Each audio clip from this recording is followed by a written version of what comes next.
Hi, today I wanted to talk about INFPs and something that we are often good at and something that we often enjoy doing, which is writing. And there are four qualities that INFPs have that can actually, there are four qualities, I guess three really. Yeah, three qualities that a lot of INFPs have that can both help us and kind of hinder us or be a little more challenging when it comes to our writing endeavors. The first thing is our imaginations. Because we have such huge, uh, like overwhelmingly huge imaginations, this is a great help to us as writers. It's often what makes us want to write in the first place. We come up with creative plots, storylines, and characters that other people might have difficulty, coming up with, just because we have, like, that's our natural ability just to be super creative because we have those big imaginations. So that's a really good thing, um, a really good thing for a writer to have, because it can be difficult if you're a writer and it's hard to come up with ideas to write about. But usually INFPs are okay when it comes to that because of our imaginations.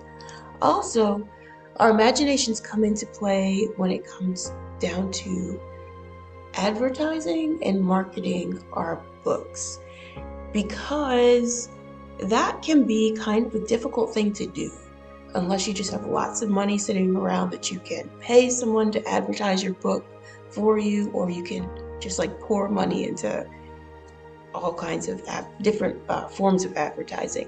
But for the average person, especially writers, because we don't make that much money as writers, it can be really tough to come up with ways to get your book out there. But the good thing about INFPs and our creativity and our imagination is that we're constantly thinking of ways. Okay, I could do this, I could do this, I could do this. Da, da, da, da.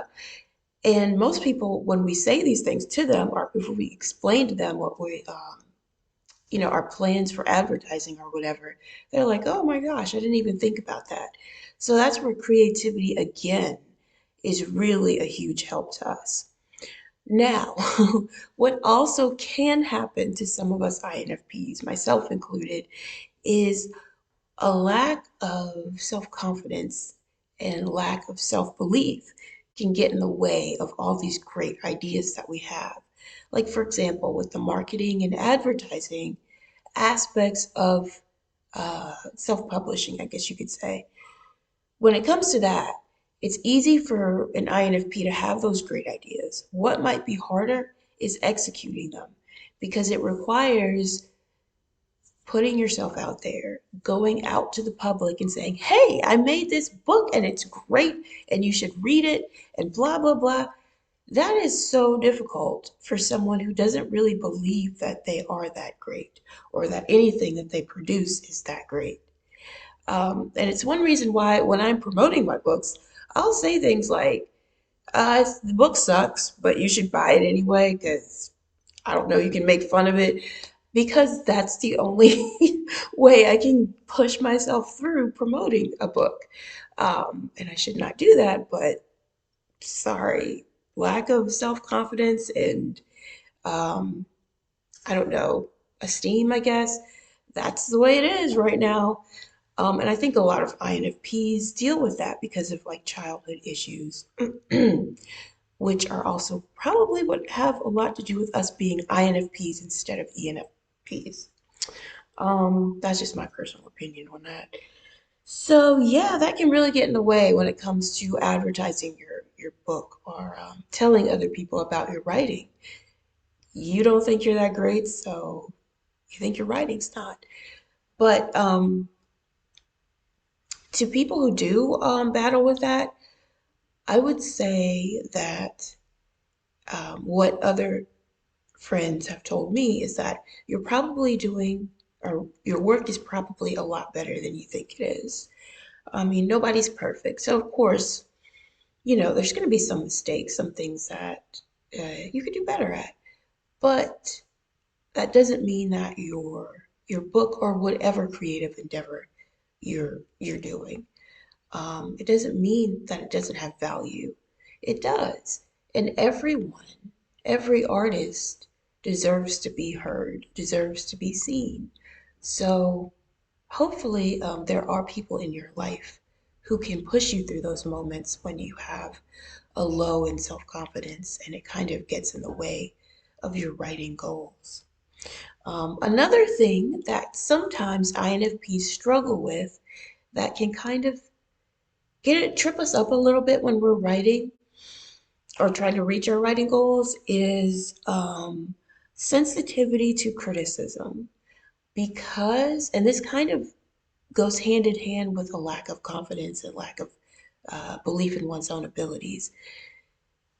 When we're so sensitive that we're kind of just like a giant bruise, it's easy for any little passing wind or any little gentle touch to be like, ah, it's just hugely offsetting, if that's a word, off putting to us. So that means any little form of criticism sometimes can feel like a stab to the heart.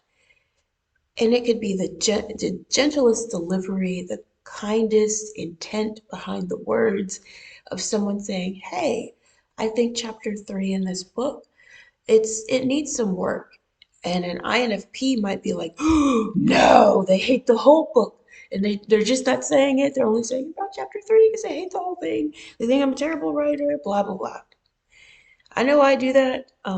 Hopefully, there are plenty of INFPs who do not. But I have met others who also seem to, like me, be very sensitive to criticism.